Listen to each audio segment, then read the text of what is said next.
guys, I just wanted to give you a quick update of what was going on. The Philippines have just deployed their Air Force over 200 ships amassing off of their waters. Again, they are amassing over 200 Chinese ships in the Philippines, kind of 200-mile zone. So again, why would they be doing that? Who knows? Again, yesterday they flew 20 Chinese jets into Taiwanese airspace, which is more than just like flying a jet in and getting chased off. This was 20 jets and boomers flying into Taiwanese airspace. That's like a formation, like a practice run, like a rehearsal. At the same day as that happened, of course, NK tested 2 nukes, and of course Russia tested their unstoppable nuke. Of course, a nuclear-powered, low-altitude flying, basically a jet that can go, Mach 8 and not be detected by many radars. So make sure to follow our channel. We're going to be updating this the entire time. Be safe, be prepared, and Marf out. In the construction world,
Wait, goodness gracious.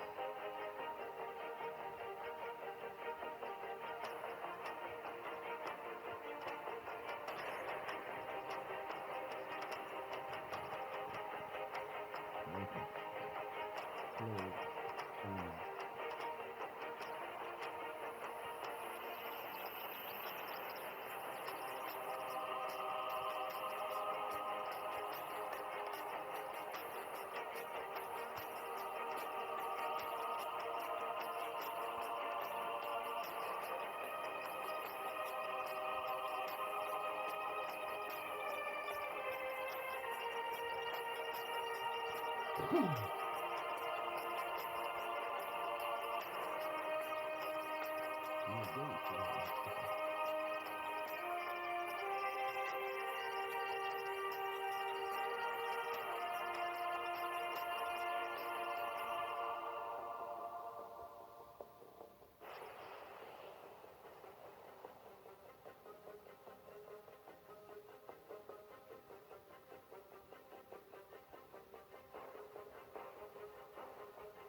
Not always going to.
Talking about 5G.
At any rate, this has, of course, been brought to my attention by several different friends, including those in the Intel community, about the ship there, the Evergreen ship that is blocking the Suez Canal. Is this a deliberate effort in order to stagnate the world's economy, cause more problems? Well, there's no doubt about it. We are in Satan's kingdom right now, and he is definitely a very busy guy trying to disrupt everything. And of course, the global economies bring those to a complete halt in order to establish this one world government, one world system. That's all part of it. So I'm going to play a little clip of this from CNN Business, and I'll kind of fast forward a little bit because I want you to be able to hear some of the things that the analyst that speaks in this video is saying.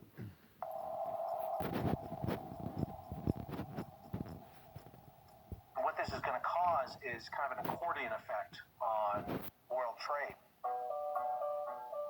Pass some of the music here.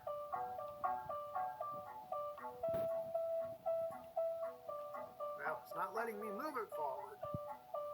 Guess we'll just have to kind of go along with it. Stern kicked out and kind of almost like power slide across the canal and wedged itself on the western side of the canal. So you basically have a 1,300-foot vessel that's across a 1,000-foot canal.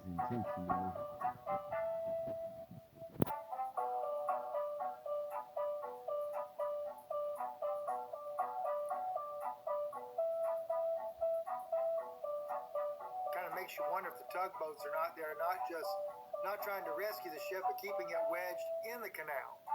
But let's continue to listen. I want you to hear what he's going to say about this. You're seeing, of course, on your screen the different fact informations on this. But it's important, though, where he speaks about looking at about 5.2 million barrels of oil a day, 3.3 million tons of cargo a day. The amount is staggering.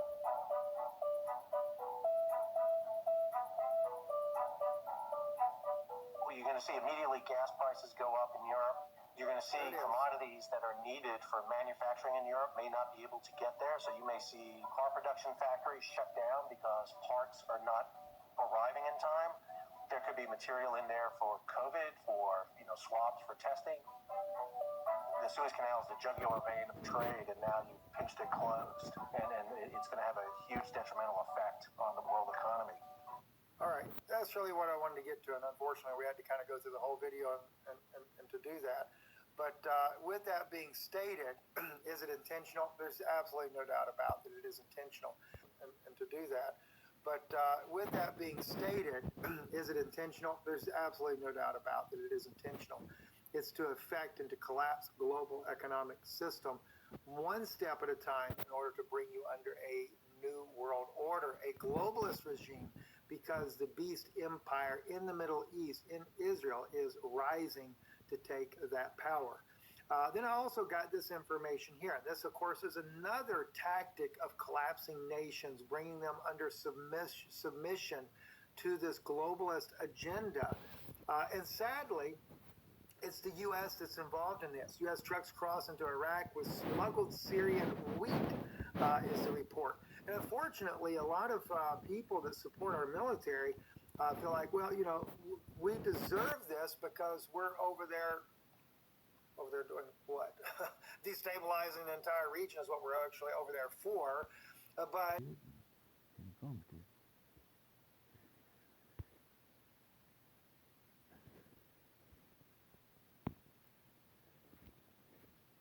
this is kind of an urgent broadcast because obviously if you are following the news, there's a lot of things that are lining up right now.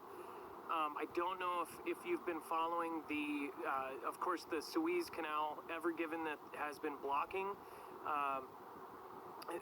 that canal, and of course it's caused shipping to be behind and delays of up to a month. There are some really big updates that matter because now the Navy is getting involved. And I'm sorry to say, I mean, if you don't know what that means, that's pretty incredible. Just the fact that the Navy will be heading to the Suez Canal as a security issue, because now this has become a security issue. We're talking about 24-day delays on almost all ships that have to go around. The other option to Suez Canal is to go around Africa, and Africa has pirates. And if you've ever, this isn't like, Disney pirates. These are real pirates that, take lives. It's a really, really serious thing to go past that. And the ships that do go that route, they have, armed guards. They have, they're basically set up like, they've got 50 cals on the ships. So now the Navy is getting involved. The U.S. Navy is now saying this is a security issue, and they're headed towards the Suez Canal. That alone should be like, hello, people. Do you guys follow any of the stuff that's been said over the last 10 years about the 7 countries? It's like the last 4 days that we've been talking about this. This is like exactly what would need to happen if you needed to get them over there. Now, also think about this. If things heat up in the Middle East, it would take 24 days for them to get around this. So if we needed to get a carrier over to the Middle East because something popped off, 24 days, and they would have to go around Africa. These are carriers that have to go in the sea. They're not, they can't just fly. So this is a big deal. Now the Evergreen, of course, or Ever Given, or whatever it's called, is stuck in the front and the rear, and the extra weight is now pushing in the middle of the ship. And if they try to do this, it very well could split, or it could break, and it could actually capsize. That's kind of the new update here. And it says extraction crews said that this could take weeks. It's costing $400 million an hour. This is incredible. On top of everything that's happened over the last year, you can probably see why this is going to be crazy, right? And then, of course, it will have a huge effect on the global economy. We're talking about, just billions of dollars. I mean, think about this. $400 million an hour is bleeding out of this industry. And then, of course, it takes almost a month to go around. It's insane. And they say, salvors say the next opportunity to move the ship will be during spring tides on Sunday and Monday. If that doesn't work, it could take weeks to dig her out of the sand. Hopefully, they'll keeping her upright and intact. So this has become to where, Navy is involved and Navy is heading there. So I can't tell you how crazy that if you do know what I'm talking about, then it's almost like, how is this all really happening? Navy heading right into the Suez Canal. Again, they use the Suez Canal to get over to the Middle East, and now they can't. So if something were to pop off right now, kind of bad timing. And then, of course, in the news, we're going to talk about this on our live show. I'm actually heading home. I pulled over to do this because I did feel like it was that important, and I feel like everybody should be at tonight's show. We're going to be talking about the Britain spy plane that actually caught and spotted them testing the unstoppable nuke, and by them, Russia. We're talking about a nuclear-powered, low-altitude flying hypersonic nuke. Thanks, Bob. So lots of things are happening all at once. Don't miss the show. It's going to be on our sister channel, Marfugal TV. If you're not subscribed over there, I don't know what you're doing. There's going to be a lot of crazy stuff tonight. Truth Seeker, thank you so much for your support. There was a couple other people. I will make sure to shout